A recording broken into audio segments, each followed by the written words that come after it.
السلام علیکم ورحمۃ اللہ وبرکاتہ۔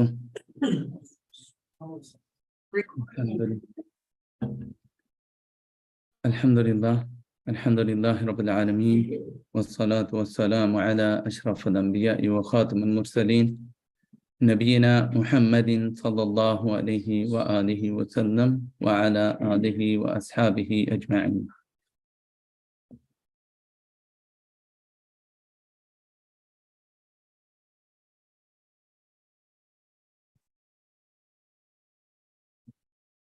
آج انشاءاللہ ہم لوگ جس چیز کے بارے میں جانیں گے اس کا تعلق جو ہے وہ انسان کے ساتھ ہے، اور انسان جو ہے اللہ تعالیٰ نے اسے اس دنیا میں بھیجا تو اس عہد کے ساتھ وہ اس دنیا میں آیا کہ اسے ایک دن یہ دنیا چھوڑ کر واپس جانا ہے اور رب کے حضور اس نے حاضر ہونا ہے، اور جو کچھ اس نے دنیا میں کیا ہے اس کا حساب کتاب اس نے رب کے حضور پیش کرنا ہے۔ تو مختصراً ہم لوگ جانیں گے اس کے بارے میں۔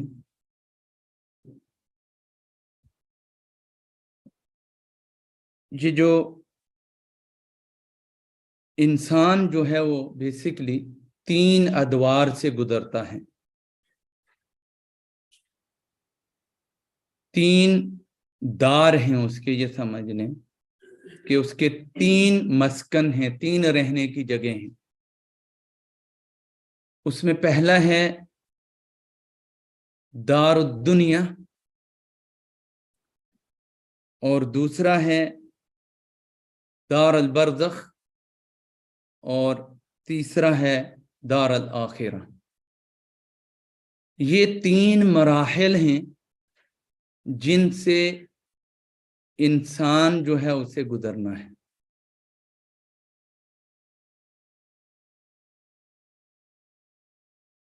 دار الدنیا جو ہے وہ عارضی ہے، اور اس سے آگے دار البرزخ میں انسان نے منتقل ہونا ہے، اور دار البرزخ جو ہے اس کی بھی ایک لمٹ ہے، اس کے بعد اس نے دار الآخرہ میں منتقل ہونا ہے۔ دار الآخرہ جو ہے یہ ہمیشہ ہمیش کے لیے ہے، اور وہاں پر جو فیصلہ ہوگا انسان کا وہ اس کے اعمال کی بنیاد پر ہوگا۔ اگر اس کے اعمال اچھے ہیں تو وہ نعمتوں والی جگہ پر رہے گا، اور اگر اعمال برے ہیں تو وہ جہنم کی آگ میں ڈالا جائے گا۔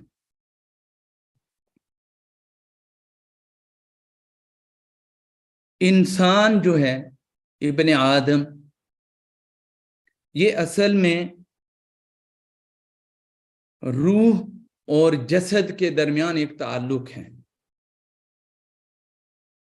انسان کیا ہے؟ اگر دیکھا جائے تو کیا ہے انسان؟ صرف ایک روح اور ایک گوشت اور ہڈیوں کا یہ ڈھانچہ ہے، اس کے درمیان ایک کنیکشن ہے۔ اگر روح چلی گئی تو یہ جسم بھی کسی کام کا نہیں ہے۔ تو بیسیکلی یہ روح اور جسم کا تعلق ہے جسے انسان کہتے ہیں۔ اور دار الآخرہ جیسے میں نے بتایا کہ یا تو وہ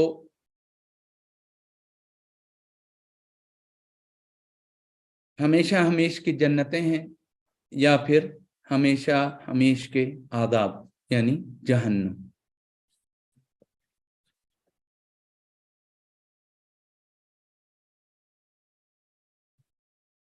دنیا میں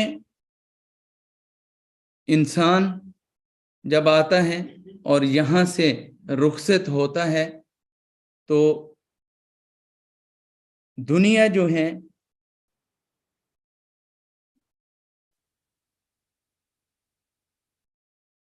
یہاں سے اس کا انتقال جو ہے اس کے لیے قبر اس کی آخری منزل ہے. دنیا کی آخری منزل کیا ہے؟ قبر. اور قبر جسے ہم برزخی زندگی کہتے ہیں اس کی آخری منزل کیا ہے؟ آخرہ. تو یہ 3 مراحل کا انتقال ہے انسان کا کہ دنیا میں آتا ہے، پھر برزخی زندگی میں جائے گا اور برزخی زندگی سے پھر آخرت کی زندگی میں اس کا ٹرانسفر ہوگا. قبر جو ہے وہاں 2 مراحل ہیں. اما روضۃ من ریاض الجنہ او حفرۃ من حفر النار. یا تو وہ جنت کی کیاریوں میں سے ایک کیاری ہے اور یا پھر آگ کا ایک گڑھا ہے. یہ بھی ہمارے کس پر ڈیپینڈ کرے گا؟ ہمارے اعمال کے اوپر.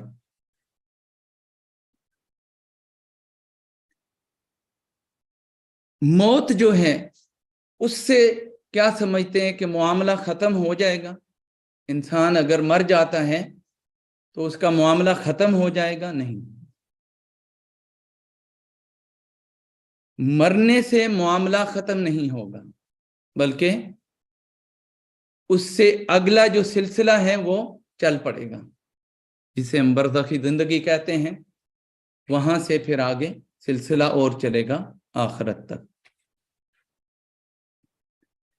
اور یہ سب جو ہے انسان کا امتحان ہے. دنیا جو ہے یہ دار الامتحان ہے، جہاں انسان کو بھیجا اللہ تعالیٰ نے تو ٹیسٹ کرنے کے لیے بھیجا ہے. اور ہمیں اللہ تعالیٰ نے 2 اختیارات دے کے بھیجا. ایک کہ آپ چاہیں تو اچھائی کا راستہ اختیار کریں، چاہیں تو برائی کا راستہ اختیار کریں. یہ 2 مین اختیار ہیں ہمارے پاس، جس کی وجہ سے ہمیں اشرف المخلوقات کہا جاتا ہے. کیوں کہ ہم سمجھ بوجھ رکھتے ہیں کہ اچھائی کیا ہے، برائی کیا ہے، جبکہ باقی مخلوقات جو ہیں ان میں یہ چیز اختیار کی یہ چیز نہیں پائی جاتی. الا یہ کہ آپ حیوانات جو ہیں انہیں سکھائیں آپ تو کسی قدر وہ سیکھ جائیں تو سیکھ جائیں. ادروائز جیسے قدرت نے انسان کو یہ اختیار دیا ہے، منع کا عطا کیا ہے، ایسا کسی اور مخلوق کو نہیں ہے. جنات اس میں شامل ہیں، کیونکہ اللہ تعالیٰ نے یہ 2 مخلوقات خاص طور پر ذکر کی ہیں جن کا مقصد اللہ تعالیٰ نے دنیا میں بھیجنے کا صرف اور صرف عبادت رکھا تھا. اور وہ مقصد جو ہے نہ تو جنات نے اپنایا نہ ہی انسانوں نے اپنایا. جنات جو ہے وہ شر کی طرف چلے گئے اور انسان جو ہے وہ رزق کی طرف چلا گیا. رزق کی طرف جا کر انسان جو ہے وہ دونوں چیزیں اس میں شامل ہو گئی، شر بھی شامل ہو گیا اور رزق کی طلب بھی شامل ہو گئی. تو وہ حقیقی مقصد جو اللہ تعالیٰ نے دیا تھا وہ بھول گیا. وہ وَمَا خَلَقْتُ الْجِنَّ وَالْإِنسَ إِلَّا لِيَعْبُدُونَ، یہ وہ مقصد تھا جس کے لیے اللہ تعالیٰ نے جن اور انس کو بھیجا تھا. المہم